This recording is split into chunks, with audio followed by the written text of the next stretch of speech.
Bonjour mes amis, d'habitude j'enregistre mes vidéos genre en une seule fois et cette vidéo je crois que ça fait 30 fois que je la reprends parce que à chaque fois que j'ai essayé de me modérer, j'ai essayé de tenir un discours carré, j'ai fini par déborder, j'ai fini par dire des choses qui ne sont pas au-delà de ma pensée, j'ai fini par dire le fond de ma pensée en fait.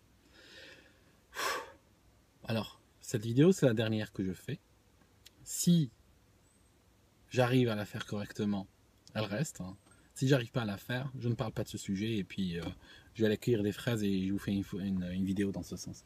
Alors, la France vient d'arrêter un Algérien, d'accord, qui est étudiant et qui avait des relations avérées avec des groupes terroristes. D'accord, il avait des intentions terroristes et des relations avec des groupes terroristes.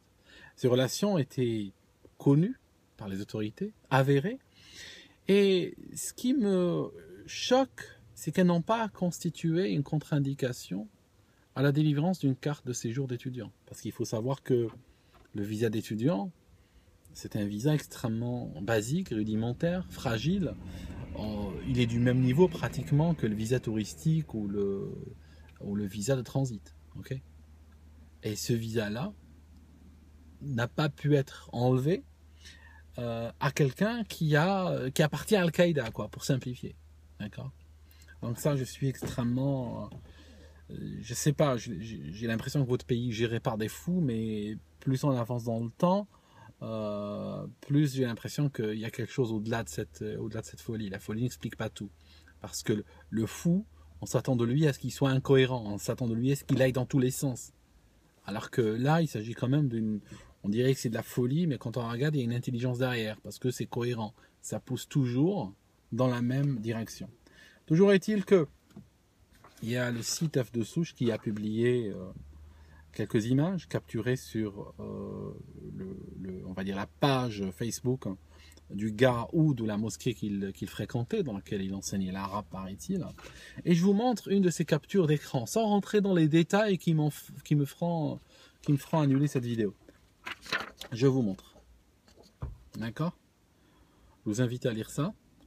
Donc, dans ta tombe, tu ne seras ni marocain, ni algérien, ni tunisien ou autre. Tu seras soit musulman, soit mécréant. Alors, j'aimerais vous expliquer le code qu'il y a derrière cette... Vous pourrez rajouter plus de nationalités. Vous pouvez mettre français, allemand, peu importe. En fait, première chose, déjà dans la première ligne, j'ai plié la page comme ça, vous pouvez voir la première ligne, toute seule. D'accord ? Voilà la première ligne. Dans ta tombe. En fait, on t'invite, et ça malheureusement, c'est la pensée dominante dans les pays arabo-musulmans, c'est qu'on t'invite à réfléchir comme un mort. D'accord ? Tu es mort. D'accord ? La première ligne t'invite à réfléchir en tant que mort, pas en tant que vivant. D'accord ? Ça, c'est le premier point. C'est un point très important. C'est pour ça que vous remarquez d'ailleurs que dans tous les combats pour la vie, donc tous les combats pour la science, je sais pas, pour la médecine, pour les arts, pour les métiers, nous sommes les derniers depuis des siècles. D'accord ? Pourquoi ? Parce que notre combat, il est pour la mort. Si vous regardez le nombre de façons barbares créées pour tuer des gens, qui l'emportent, d'accord ? Donc vous voyez bien que on nous invite à réfléchir comme des morts, pas comme des vivants. Le deuxième point, on oppose des nationalités à une religion. C'est un petit peu comme si je t'opposais une pomme à une pompe à eau de Renault 16. Et je te dis qu'est-ce qui est mieux. Vous voyez bien que ça n'a pas de rapport. On n'est pas sur la même dimension, donc on ne peut pas comparer des choses qui n'ont rien à voir.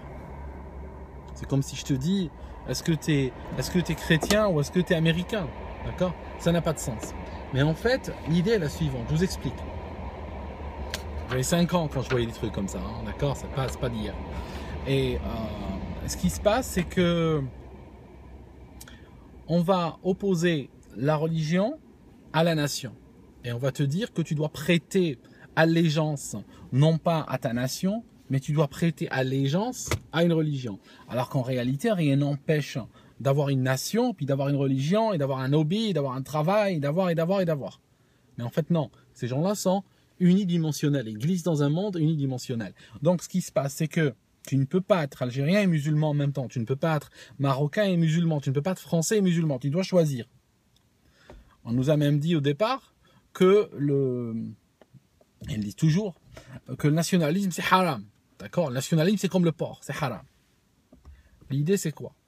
L'idée, c'est que c'est pour obtenir des choses comme on voit en Syrie, par exemple.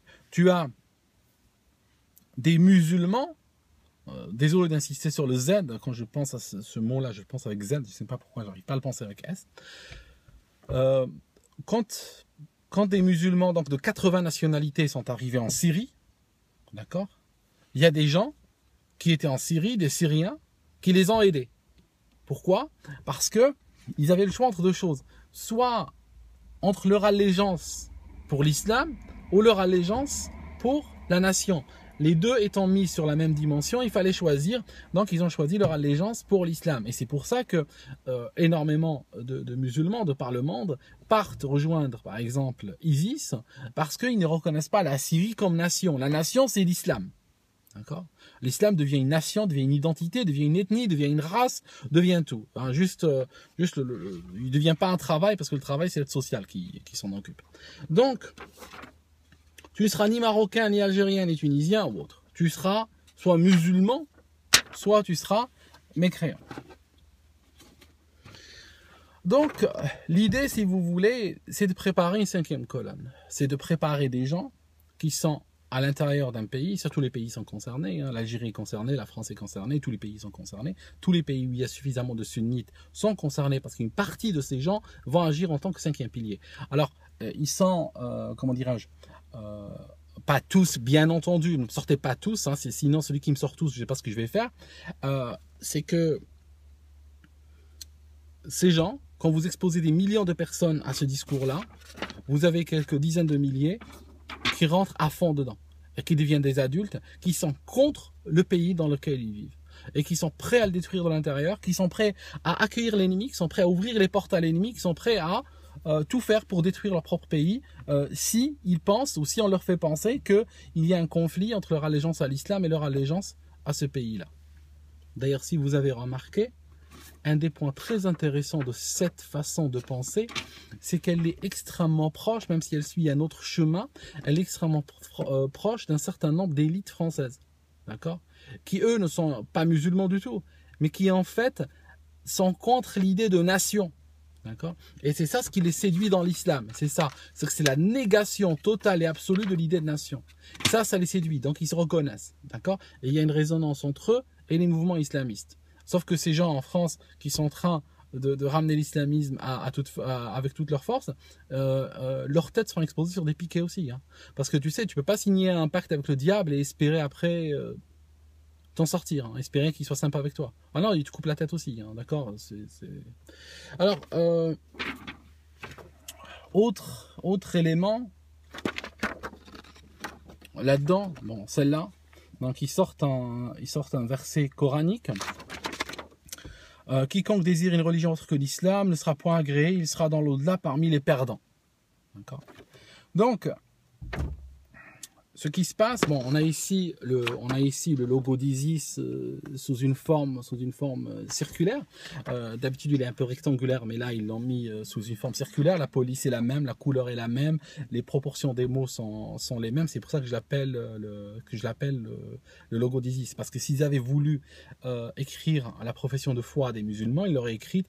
Il y a énormément de police de caractère, énormément de couleurs, énormément de moyens de l'écrire, que cette forme-là qui rappelle furieusement celle des terroristes. Deuxième point, Dajjal, ici dans le coin. D'accord? Dajjal. Alors le Dajjal, c'est quoi? Le Dajjal, ça fait partie, c'est un point très fort de la mythologie sunnite. Alors il croit que il y aura un jour un type je sais pas, un gars, je sais pas, il fait 80, 100 mètres de haut, je ne sais pas moi. En tout cas, il vient sur un âne et entre les oreilles de l'âne, il y a environ 20 mètres, d'accord? C'est un gros gars. Alors, c'est une histoire vraiment à dormir debout, malheureusement. Énormément de gens y croient, d'accord? Moi, quand j'étais petit, on me l'a raconté, je ne connais personne qui n'y croit pas en fait. Hein. C'est très simple, ça fait partie du. Alors que cette histoire-là, je peux, si ça vous intéresse, faire une vidéo sur ça. Je peux vous ramener les sources de cette histoire et de vous la démonter complètement. La démonter sans utiliser d'autres sources que les sources musulmanes et des sunnites. Dans leurs propres sources, cette histoire a du foutage de gueule. Sauf que cette histoire, malheureusement, cette histoire du Dajjal est une histoire qui est devenue très importante dans la sensibilité des musulmans. On leur raconte ça depuis qu'ils sont petits, dans un contexte, si vous voulez, de fin du monde. Alors, il faut savoir que les religions ont souvent deux discours. Il y a ce qu'on appelle un discours prophétique. Alors, discours prophétique, et il y a le discours apocalyptique. Le discours prophétique, c'est quoi? Discours prophétique, écoute, si tu ne fais pas ceci, ceci, cela, il t'arrivera des bobos. Hein, des bobos peuvent t'arriver si tu continues sur ta voie. D'accord? Si tu continues à conduire de cette manière-là, tu finiras par avoir un accident. Ça, c'est un discours prophétique. Ça signifie, je te donne, il y a une menace à la fin, il y a un danger que je te montre, mais en même temps, je te donne une façon de l'éviter. Je te dis, si tu arrêtes de conduire de cette manière-là, il ne t'arrivera rien. Mais le danger, c'est toi qui es en train de l'attirer par ton attitude. Ça, c'est le discours prophétique. Le discours apocalyptique, c'est un discours qui dit que y a un danger qui arrive, il y a quelque chose qui va te tomber sur le coin de la figure et tu ne peux rien faire pour l'éviter. Et les musulmans baignent dans un discours apocalyptique. Dans un discours, comme je vous ai dit la dernière fois, où tu vas étudier l'Apocalypse avant d'avoir étudié la Genèse. Donc toujours dans un discours de fin du monde, de mort, toujours cette façon-là de terroriser les gens depuis qu'ils sont tout petits. Alors ça fait des adultes dérangés. Déjà même sans cela, ils n'auraient pas été extrêmement brillants pour d'autres raisons que je ne peux pas dire. Mais au moins, si on avait pu leur donner un environnement on va dire intellectuel, spirituel ou autre normal, équilibré, ils auraient pu croître en des personnes à peu près normales. Mais qu'est-ce qu'on a là? On a des gens qui vivent dans ces horreurs-là, dans ces horreurs d'apocalypse. Donc franchement, c'est... Écoutez, alors ça, c'est un autre truc... qu'ils sortent. Il cite Omar ibn al-Khattab. Alors Omar ibn al-Khattab, il faut savoir que, même s'ils ne vous le disent pas, c'est leur prophète de fait. Hein, c'est factuellement leur prophète. Leur prophète, c'est pas Mohammed. Alors je sais qu'il y en a plein qui vont flipper, etc. Je peux vous le démontrer dans vos propres livres. Ils parlaient à Dieu directement, sans l'intervention d'un prophète au milieu. Même Dieu lui-même pensait des choses après qu'Omar les a pensées. Donc c'est un super prophète en fait. Il est au-dessus d'Allah, d'accord? Mais si vous cherchez à savoir d'où viennent les problèmes de violence dans l'islam et tout ça, c'est la vie de celui-là qu'il faut étudier. D'accord? Et ne l'étudiez pas dans les livres je ne sais pas, des chrétiens ou des juifs ou des islamophobes ou des non-musulmans. Non, non, non. Étudiez-là. Demandez aux musulmans quels sont leurs livres les plus importants, quels sont les livres qui sont les fondateurs de leur culte, et lisez-les. C'est tout. D'accord? Et vous allez voir. Enfin... Voilà, je suis extrêmement dégoûté. J'ai l'impression que ça va mal se terminer en France. Honnêtement, j'aime pas. Ça fait des années que je parle. Ça fait des années que je parle dans l'espoir que quelque chose changera, dans l'espoir que je ne sais pas. Vous savez, même si c'est un truc énorme. Écoutez, moi je suis qui? Moi je suis juste un blogueur. Je vois un pays énorme qui a 2000 ans d'histoire. Je vois ce pays foutre le camp et je me dis. Je peux faire quelque chose. Il faut que je vienne et je parle et je fasse quelque chose. D'accord?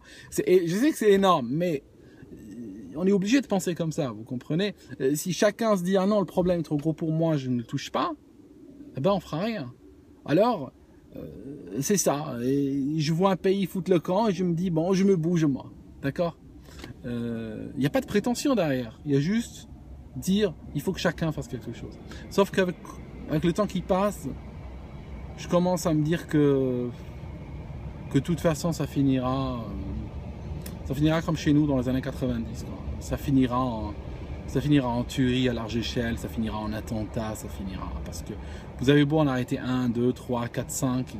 Ce système que vous ne comprenez même pas produit beaucoup plus de terroristes que vous ne pouvez arrêter, que vous ne pouvez ficher. Enfin, je vous laisse tranquille pour aujourd'hui.